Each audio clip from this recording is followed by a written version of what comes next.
Let's start with something that might stop you in your tracks. Picture two people. Same age, same weight, same neighborhood. They both wake up every morning and go for a walk. They both hit 10,000 steps. They both eat reasonably clean. They both feel like they're doing everything right. But after 3 months, one of them has visibly lost belly fat. Their waist is smaller, their clothes fit differently, and they feel lighter. The other person looks almost exactly the same. Same belly, same frustration, same quiet sense of defeat. What's the difference? It's not genetics. It's not metabolism. It's not even how long they walked. The difference is something happening inside the body at a cellular level.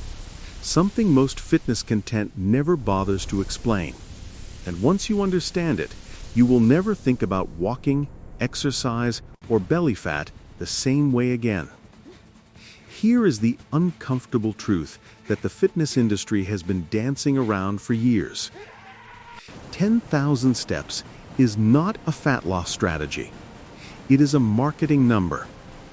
A round, satisfying number that sounds scientific but was never based on rigorous fat loss research. Your body does not care how many steps you've taken. Your body doesn't have a step counter.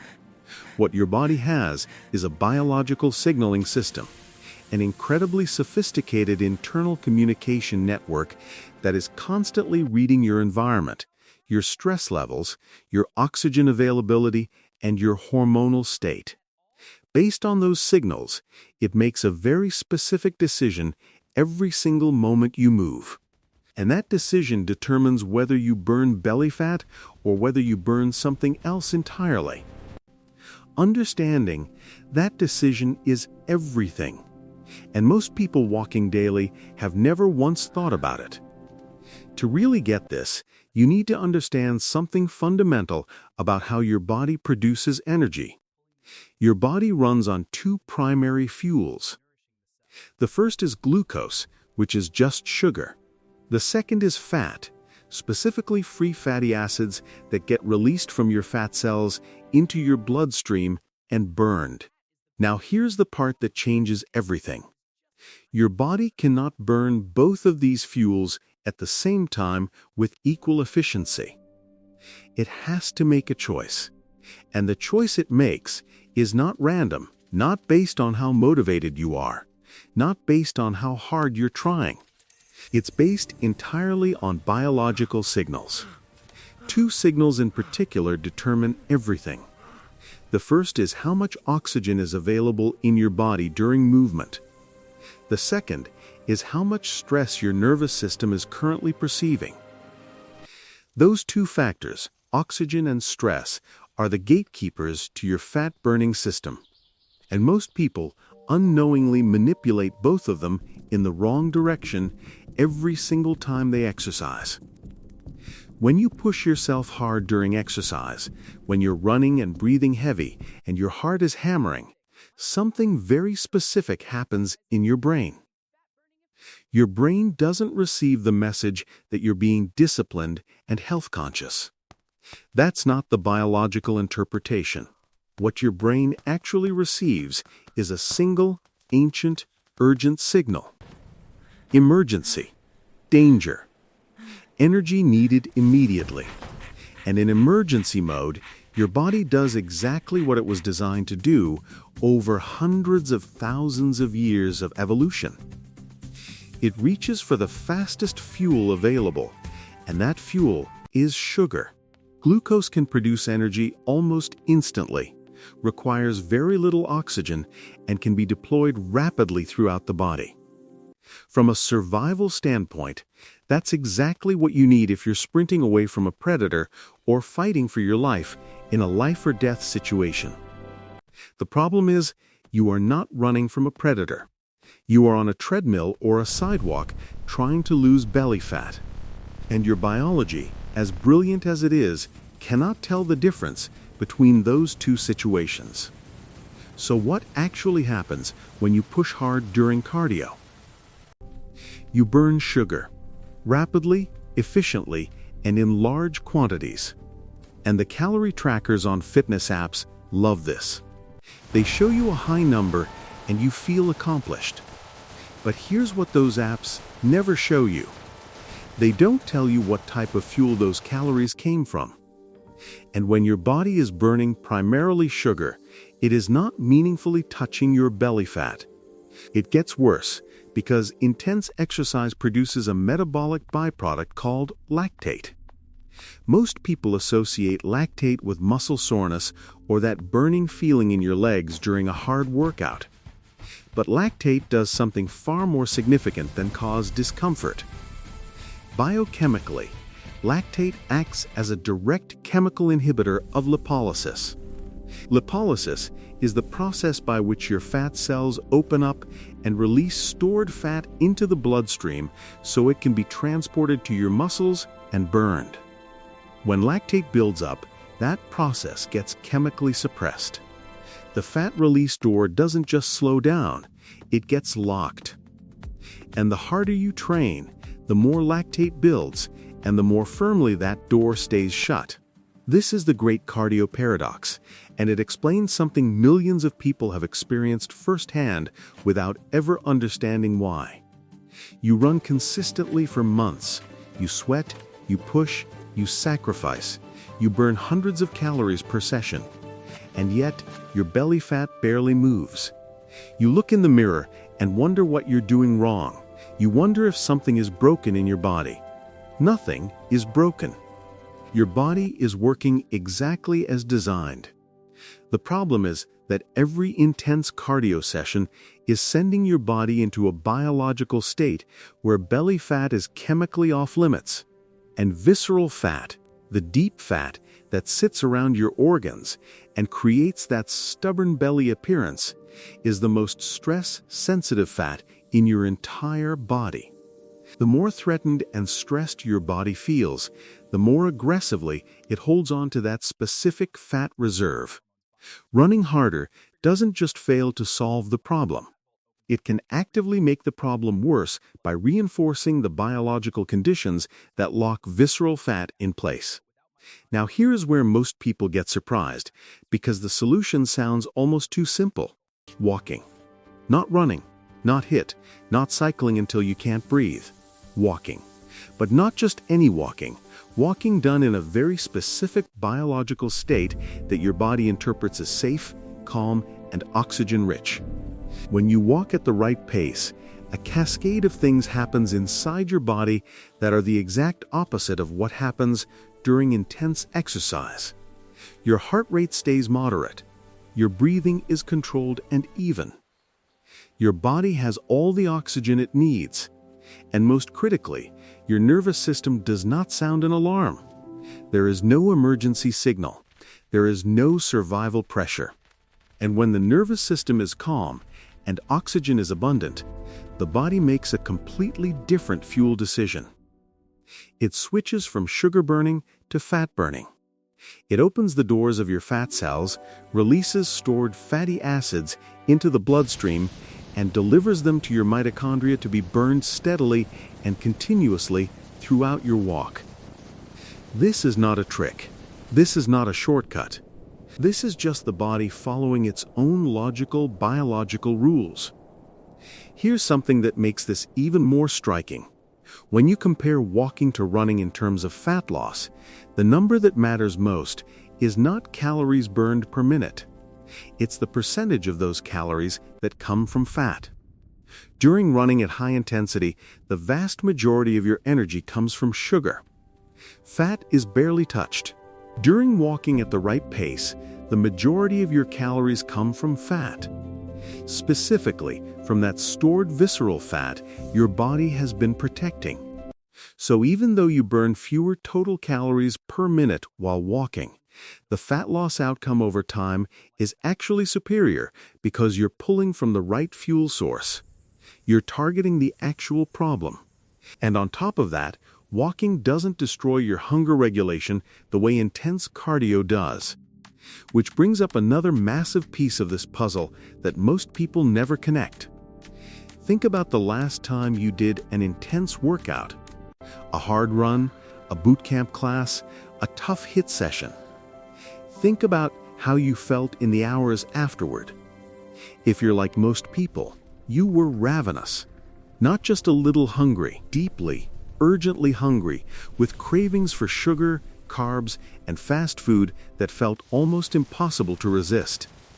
You may have assumed that was just normal, just the price of working hard. But it's not random at all. It's a very specific biological response driven by a hormone called neuropeptide Y, which is produced in the hypothalamus, a region deep in your brain. When you perform intense cardio, your brain interprets it as an energy crisis, a famine signal.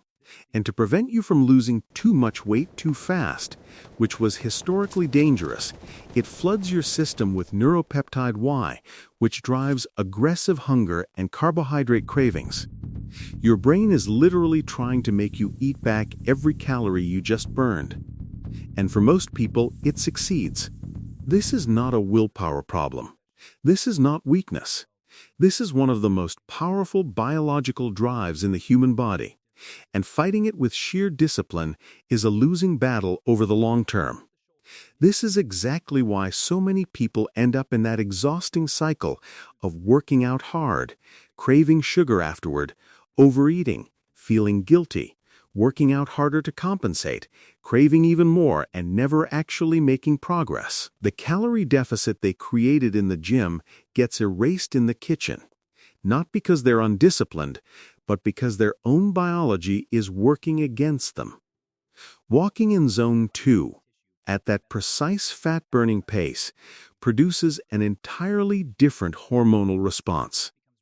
Research consistently shows that low to moderate intensity exercise does not significantly elevate neuropeptide Y. Your brain does not perceive a famine. Your hunger stays stable. Your cravings don't spike. And the quiet calorie deficit you create during your walk stays intact throughout the rest of the day. That is a metabolic advantage that cannot be overstated. So how do you actually walk in a way that triggers fat burning? It starts with finding what exercise scientists call zone 2, which is also sometimes referred to as the fat max zone. This is a specific physiological state where you are working hard enough to activate your fat-burning systems, but not so hard that you cross into stress mode and trigger sugar burning. Zone 2 exists right below what's known as the lactate threshold. Below that threshold, your mitochondria, the tiny energy-producing engines inside each of your cells, have enough oxygen to run efficiently and sustainably on fat. The moment you push past that threshold, lactate starts accumulating, oxygen becomes relatively scarce, and your body abandons fat in favor of the faster sugar pathway. The goal is to spend as much of your walking time as possible in that sweet spot just below the threshold. And the good news is that finding it requires no equipment, no app, and no complicated testing. The most accurate and practical tool for identifying zone 2 during a walk is called the talk test. And while it sounds almost comically simple, it's grounded in real exercise physiology. Here's how it works. While you're walking, try speaking in full, complete sentences, not just individual words, but actual sentences of 10 to 15 words. If you can do this comfortably without running out of breath, you are in zone 2. Your oxygen supply is sufficient. Your nervous system is calm. Your mitochondria are running on fat, and the fat-burning door is wide open. Now there are 2 ways to go wrong. If you can sing a song or whistle without any effort, you're going too easy. Your body is not challenged enough to meaningfully tap into fat stores. You need to pick up the pace slightly. On the other hand, if speaking in full sentences feels difficult, if you're grabbing air between words, if you can only manage short bursts of speech, you've crossed the lactate threshold. You've left zone 2. Sugar is now your primary fuel, and fat burning has been chemically suppressed. Slow down until speech becomes comfortable again. That's your zone. That's where the magic happens. Once you've found your Zone 2 pace, there's a technique that can amplify your results dramatically without ever pushing you out of that fat-burning state. It's called the undulating rhythm, and it works because of a fundamental truth about how the human body adapts to repeated stimuli. Your body is an adaptation machine. It's designed to become efficient at whatever it does repeatedly. When you walk at the same steady pace for 30 or 40 minutes every single day, your body figures out how to complete that task using progressively less energy. It's brilliant for survival, but terrible for fat loss. After a few weeks of the same walk, your body barely has to work to complete it. The fat-burning signal gets weaker and weaker. The undulating rhythm solves this problem in a very clever way that never triggers stress or sends your body into sugar-burning mode. The structure of the undulating rhythm is straightforward. Walk at your comfortable Zone 2 pace for 3 minutes. Then, for exactly 1 minute, walk as fast as you possibly can without breaking into a run. Pump your arms, lengthen your stride, push your pace to the absolute edge of a run. Then drop back to your Zone 2 pace for 3 minutes. Repeat this cycle throughout your walk. During that 1-minute surge, something very specific happens inside your fat cells. The brief intensity spike triggers the release of hormones called catecholamines, specifically adrenaline and norepinephrine. These hormones act like chemical keys to your fat cells. They bind to receptors on the surface of fat cells and signal them to open up and dump stored triglycerides into your bloodstream as free fatty acids. This is fat mobilization, and it's happening at a meaningful scale during those surge moments.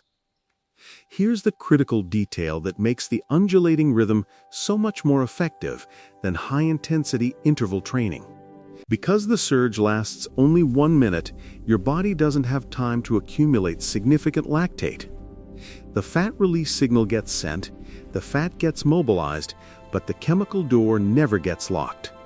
Then, when you drop back to your 3-minute Zone 2 pace, your body is calm, breathing is controlled, oxygen is abundant, and your bloodstream is flooded with the free fatty acids that were just released from your fat cells.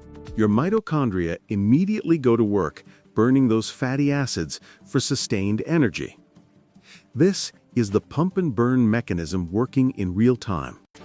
You pump fat out of storage during the surge, then you burn it immediately during the recovery. Cycle after cycle, your body is mobilizing and incinerating visceral fat without ever triggering the stress response that would lock it away again. Compare that to traditional HIIT, where long-intensity spikes drive lactate through the roof, cortisol spikes, and the fat release process gets shut down entirely. The undulating rhythm is smarter, not harder. Now let's talk about something most people never think about when they walk: their arms. Specifically, what they're doing or not doing with their arms while they move. If you watch most people walking, their arms are either hanging limply at their sides, stuffed in their pockets, or holding a phone in front of their face. And biologically, this is a significant missed opportunity. When your arms are passive and disconnected from your movement, walking becomes essentially a lower body-only activity. The number of muscle groups engaged is limited, the energy demand is capped, and the fat-burning signal is weaker than it could be. But when you swing your arms correctly during a walk, something remarkable happens throughout your entire body that most people have never experienced or even imagined. The key to proper arm swing is understanding where the movement should originate. Most people who try to swing their arms do it from the elbow, creating a small, stiff, mechanical movement that doesn't connect to the rest of the body. The correct technique is to initiate the swing from the shoulder joint. When your arm swings back and forward from the shoulder, the movement creates a natural diagonal coordination with your opposite leg. Your left arm swings forward as your right leg steps forward, and vice versa. This diagonal pattern causes your spine to rotate gently through the thoracic region, which is the middle and upper portion of your back. That spinal rotation then activates a cascade of muscle groups that normal walking never touches. Your deep core muscles fire. Your obliques engage to control the rotation. Your lats activate across your upper back. The connective tissue network surrounding your entire torso comes alive with each step. You have essentially turned a lower body activity into a full body movement without changing your pace at all. The metabolic impact of this is significant. Biomechanical research shows that proper arm swing can increase the energy expenditure of walking by 15 to 20% without elevating heart rate into a stress zone or causing any meaningful lactate buildup. You're burning more fat simply by using your body more completely. But the benefits of rhythmic arm swing extend beyond calorie burning into something even more important for visceral fat loss specifically. Your lymphatic system, which is responsible for clearing inflammation, draining metabolic waste, and maintaining the health of your tissues, has no central pump. Unlike your blood, which is pushed through your body by your heart, lymph fluid can only move through mechanical pressure created by body movement. When your shoulders rotate, your spine twists, and your torso moves rhythmically, you create powerful pumping action throughout your upper lymphatic system. This drains inflammation away from the abdominal region, reduces metabolic stagnation around the organs, and improves the internal cellular environment directly around your visceral fat deposits. Proper arm swing is not just a fat-burning technique. It's an anti-inflammatory intervention that addresses belly fat from the inside out. Let's now talk about the single most powerful strategic decision you can make about when to walk. Because timing, it turns out, is not just about convenience or habit. Timing is about biology, specifically about the hormonal environment inside your body that determines how aggressively fat can be released and burned. And there is one window during your day when that hormonal environment is more favorable for visceral fat loss than at any other time. That window is the first hour after you wake up in the morning, before you eat anything. Here's why. When you sleep, your body fasts for 7 to 9 hours. During that overnight fast, your insulin levels drop to their natural baseline. Insulin is the storage hormone. When insulin is elevated, your body is in storage mode, meaning fat release is biochemically suppressed and your cells are focused on absorbing and storing nutrients. But when insulin is low, as it is after an overnight fast, the enzymes responsible for breaking down fat and releasing it from storage become far more active. The fat cell doors are more open. Visceral fat, in particular, becomes significantly more accessible during this low insulin window than at any other time during the day. Just by walking in the morning before eating, you're already working with a biological advantage that most people never take advantage of. Now add caffeine to this picture, and the strategy becomes even more powerful. A cup of black coffee or green tea consumed before your morning walk triggers the release of catecholamines, those same adrenaline and norepinephrine hormones we discussed earlier. Caffeine amplifies their release, sending a strong signal to fat cells throughout your body to mobilize and release stored triglycerides into the bloodstream. In practical terms, caffeine functions like a master key that unlocks your fat stores. But here is the part that most people miss, and it completely changes whether caffeine helps or hurts your fat loss efforts. Unlocking your fat stores is only half the equation. That released fat now exists in your bloodstream as free fatty acids. If it doesn't get used immediately as fuel, your body has to do something with it. And under the rising cortisol that caffeine naturally stimulates in a sedentary state, The body often routes that unused fat right back into storage, frequently prioritizing visceral fat as the depot of choice. Drinking coffee and then sitting at a desk is not a fat loss strategy. It is, in the worst case, a belly fat reinforcement strategy. But when you walk in zone 2 immediately after consuming caffeine, the entire dynamic flips in your favor. Your body is in a low-insulin, oxygen-rich, hormonally primed state. The caffeine has already mobilized fat from your cells and flooded your bloodstream with free fatty acids. The zone 2 walking provides the exact metabolic conditions your mitochondria need to immediately burn those fatty acids for sustained energy. The gentle movement also acts as a buffer against excessive cortisol, keeping the stress response mild and controlled. Fat is released. Fat is burned. Cortisol stays low. Hunger doesn't spike. The entire process flows as one clean, elegant biological loop. This sequence of low insulin, plus caffeine, plus zone 2 walking is not a hack or a biohack trend. It is a precisely timed metabolic intervention that aligns with how your body's chemistry actually works. When you sequence these 3 things correctly every morning, you are essentially giving your body a clear, consistent message every single day that visceral fat is allowed to leave. And that message is really what this entire approach comes down to. Because here is the deepest truth about belly fat that almost no fitness content ever reaches. Visceral fat is not just stored energy sitting around waiting to be burned.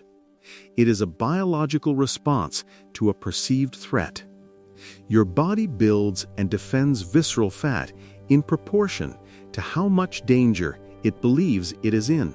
Chronic stress, elevated cortisol, oxygen scarcity, intense physical exertion, poor sleep, constant demands on your nervous system.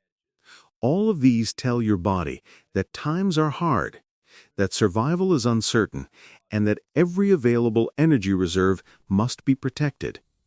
Visceral fat, in that context, is your body's most trusted emergency stockpile.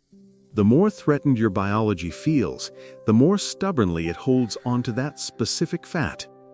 This is why the conventional approach of pushing harder, running more, and creating massive calorie deficits through exhausting exercise often fails. It adds biological stress on top of existing stress, which deepens the very survival state that made belly fat accumulate in the first place. What Zone 2 walking does differently, at a level that goes beyond fat metabolism, is that it begins to change your body's fundamental sense of safety. Every walk in Zone 2 is a repeated signal to your nervous system. Oxygen is available. Energy is sufficient. No emergency is present. Every morning caffeine walk is a signal that your metabolism is functioning smoothly and fat is being used willingly.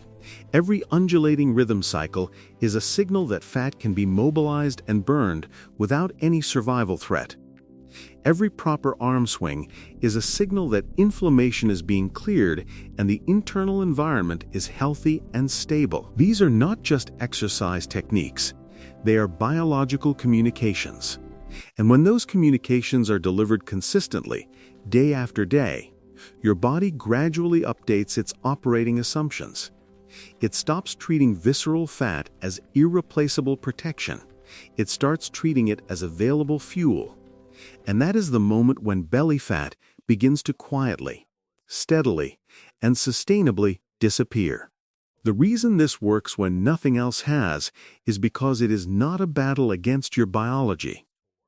Every approach that says push harder, burn more, eat less, is asking you to fight your own survival instincts. And survival instincts always win eventually because they have billions of years of evolution behind them. This approach does the opposite.